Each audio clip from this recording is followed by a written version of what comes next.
Close your eyes for a moment. Picture an endless canopy of green, the jungles of Central America. Mist clings to the tops of towering ceiba trees. The air is thick, warm, and humming with life. In the distance, a stepped pyramid rises above the tree line, its stone steps glistening with morning dew. At its summit, a priest in a feathered headdress raises his hands toward the rising sun. This was the world of the ancient Maya, one of the most advanced and mysterious civilizations in human history. They were master astronomers, mathematicians, architects, and artists. Their cities, Tikal, Palenque, Copan, were not small villages. They were massive urban centers with palaces, temples, ball courts, and reservoirs. And yet, by the year 900 AD, something unthinkable happened. City after city was abandoned. The temples fell silent. Royal courts vanished. The jungle began its slow, patient reclamation.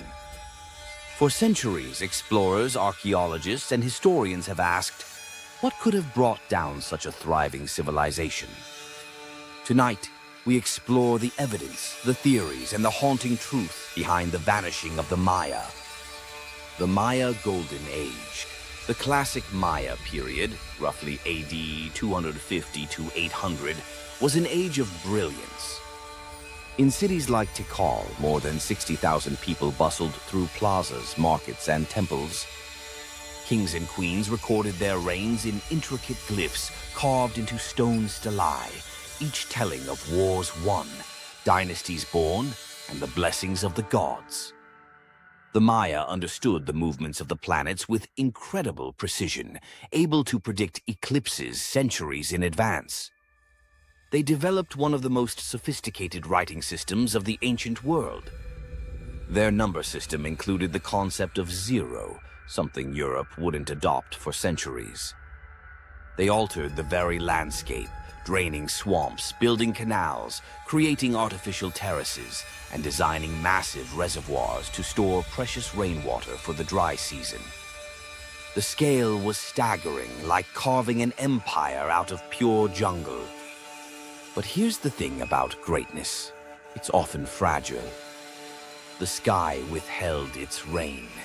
Evidence from lake sediment cores and cave stalagmites shows that beginning around 800 AD, the Maya lowlands were struck by a series of mega droughts. Some years saw rainfall drop by as much as 70%. Humidity plummeted. Crops failed. If you lived in a Maya city, your survival depended on the rains. There were no rivers like the Nile to fall back on, only seasonal rain stored in reservoirs. When the skies stayed dry, water supplies shrank. And those massive cities, once a marvel of human organization, became thirst traps. Worse still, centuries of deforestation to make way for farmland meant less tree cover to trap moisture. Without forests, the ground baked, the reservoirs evaporated faster, and the local climate grew hotter and drier. Imagine walking through the once bustling marketplace of Tikal during the drought. The air smells of dust. The once brimming reservoir is cracked and dry. Mothers carry children with sunken cheeks. Even the priest's rituals to the rain god Chaak go unanswered. Too many mouths to feed. By their height, Maya cities were densely populated, more crowded than modern Los Angeles in some regions. Every available scrap of land was farmed. Wetlands were drained and planted. Fields were used over and over until the soil was exhausted. When drought hit, the land simply couldn't produce enough food. Starvation crept in. Malnutrition weakened immune systems. And famine always brings with it a shadow, desperation. When kings could no longer save their people, for centuries, Maya kings claimed divine favor. They didn't just rule, they acted as mediators between mortals and gods.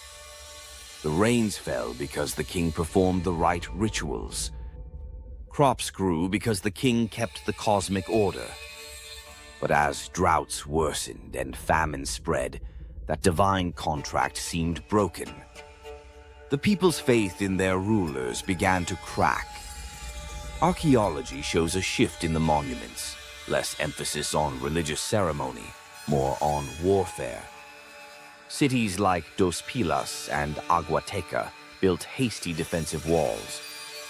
Royal palaces were burned.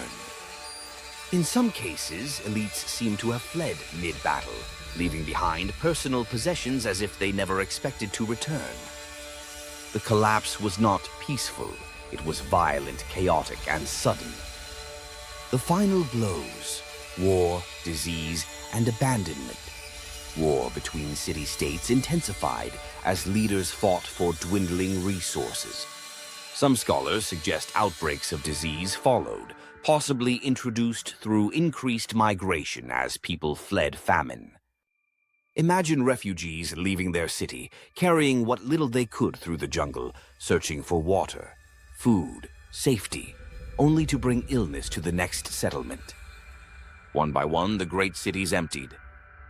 The once great plazas filled with vines. The sound of the marketplace was replaced by the drone of insects. But did the Maya truly disappear? Here's the twist. The Maya people never vanished. Their cities fell, but their descendants survived. They migrated to other regions, particularly the northern Yucatan, where new centers like Chichen Itza flourished. Even today, over 7 million Maya people live in Mexico, Guatemala, Belize, and Honduras.